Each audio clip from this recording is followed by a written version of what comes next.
जैसे हमारे मन के प्रतिकूल हुआ, हम तुझसे तुरंत सोचा इसमें भगवान की कृपा है। तो यार मन कहेगा कृपा क्या है?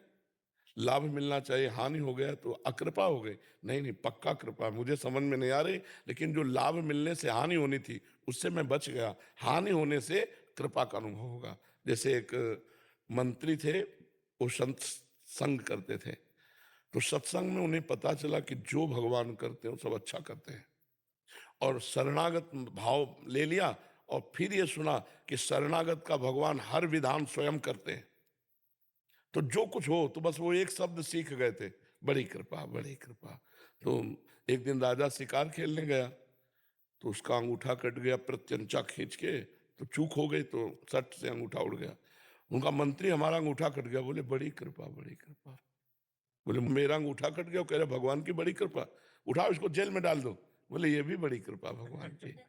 बोले मंत्री पागल हो गया है, कहा मंत्री पद से जेल में? कह रहा भगवान की कृपा। अंगूठा कट गया? कह रहा भगवान की कृपा।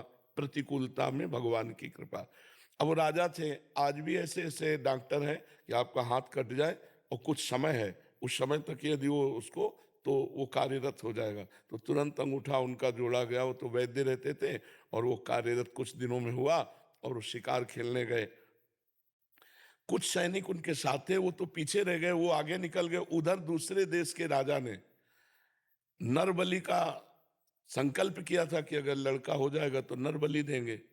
तो नर बलि की खोज करे तो देखा राजा, बोले इससे बढ़िया नर कौन होगा, मनुष्यों में श्रेष्ठ है, बंदी बनाओ इसको। और वो अकेले थे, बंदी बना लिए गए। वहां ले गए तो नर बलि उसी की दी जाती है जिसके तनिक भी कहीं खरोच न लगी हो, संपूर्ण। तो जो ही उनको, अरे बोले तो नर बलि लायक नहीं है, अंगूठा इसका कटा जोड़ा हुआ है पर अंग भंग है, तो नर बलि लायक नहीं, छोड़ दिया। बड़ी भगवान की कृपा। जब अंगूठा कटा था तो मंत्री ने कहा था भगवान की बड़ी कृपा। अगर भगवान की कृपा से अंगूठा न कटा होता तो आज गर्दन कट जाती। ये मंत्री ने तो ये सही कहा था कि भगवान, लेकिन वो जेल में सड़ रहा है, ये कौन सी भगवान की कृपा। वापस गए, मंत्री को बुलाया और कहा कि हमारा अंगूठा कटा था ना, तुमने कहा था बड़ी भगवान की कृपा।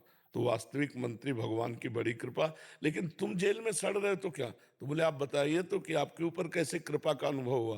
तो बताया पूरा कि अगर अंगूठा न कटा होता तो आज बलि दे दी जाती हमारी। तो बोले महाराज हमारे ऊपर विशेष कृपा, क्योंकि मैं आपका मंत्री हूँ।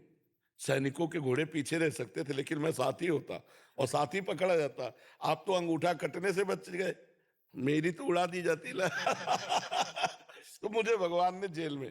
तो भगवान का हर विधान मंगलमय होता है, चूंकि पर्दे में रहता है इसलिए हम जान नहीं पाते। हमें लगता है हम जैसा चाहते हैं वैसा हो जाए तो मंगल है, भगवान ने जो चाहा तो वो हमारे अनुकूल नहीं पड़ा, ऐसा हम अल्प बुद्धि। लेकिन अगर फाइनल में देखें तो जो भगवान कर रहे वही हमारा मंगल विधान है। मंगल विधान भगवान के द्वारा, क्योंकि भगवान का नाम है मंगल भवन अमंगलहारी। तो अमंगल कैसे हो सकता है? अगर हम ऐसा विचार करें तो हम जीत में भी प्रसन्न रहेंगे और हार में भी खुश रहेंगे। हम सुख में दुख में, लाभ और हानि में समान रहेंगे। समझ रहे हैं आप जी? शिवम मलिक जी। राधे राधे महाराज। महाराज जी, मैं भगवान को बहुत मानता हूँ। महाराज जी ये कह रहे हैं कि ये अलग अलग मंदिरों में, जैसे कभी नीम करोली बाबा चले गए, कभी कहीं की तीर्थ में चले गए, तो क्या हर जगह जाना जरूरी है? सबको खुश करने जरूरी है, या जैसे हम ये कह रहे हैं कि एक एक डाल में पानी छिड़को, एक एक पत्ते में छिड़को, और या मूल में दे दो, तो उत्तम कौन सा रहेगा? मूल में दे दो। क्योंकि उसमें डाल पत्ते में सब में पहुंच जाएगा। तो एक जगह कहीं मान करके कि मेरे भगवान है, मेरे परम ब्रह्म परमात्मा है, सब वही एक ही है। एको ब्रह्म द्वितीयो नास्ति, दूसरा है ही नहीं। तो किसी एक को पकड़ लो, एक है साधे सब सध है, और सब साधे सब जाए। तो एक पकड़ लो तो सब काम हो जाएगा। महाराज जी ऐसा लगता है कि मेरे जैसे भगवान जी से जाता हूँ अलग अलग मंदिरों में मिलना है, तो सब मेरी दोस्ती सी हो गई है। हर एक मंदिर में, कहीं साईं बाबा से हो गई, कहीं नीम करोली बाबा से हो गई। हनुमान जी आकृति है, उनमें है कौन? परमात्मा ही तो है। आकृतियां अलग अलग हो सकती हैं लेकिन परमात्मा एक ही हो सकता है। क्यों? जैसे जानने वाले स्वर्णकार के पास एक चूहा की सवारी के हुए गणेश जी को ले गया, वो कहा दाम बताओ। तो गणेश जी को तौला तो हल्के थे, चूहा वजनील था। तो बोले चूहे के ये दाम, बोले ऐसा कैसे हो सकता है, गणेश जी की सवारी चूहा है, चूहा के कम होने चाहिए और गणेश जी बोले यहाँ आकृतियों के पैसे नहीं होते। तो समझ रहे हो, हम तत्व दर्शन करें तो हमारी ये भावना ठीक हो जाएगी। राम जी, कृष्ण जी, हनुमान जी, शिव जी, इन सब आकृतियों में वही सच्चिदानंद प्रभु एक बैठा हुआ है बस। जैसे हमें हाइलोजन भी अच्छा लगता है, माइक भी, लेकिन ये सब चल किससे रहा है? बिजली से। बिजली तो एक है ना? आप अब किससे प्यार करोगे? किसी से भी नहीं। तो इसका मतलब आप किससे प्यार कर रहे थे? पावर से। पावर, तो पावर सबका परमात्मा है, सबका। जो राम जी है वही तुम्हारे अंदर पावर है, वही सबके अंदर, पावर में अंतर नहीं। अब उस पावर को जितना प्रयोग कर ले, जैसे कनेक्शन जहां से है, उसका कनेक्शन जहां से है, उसका कनेक्शन जहां से, तो आप हाई पावर में पहुंच जाओगे ना।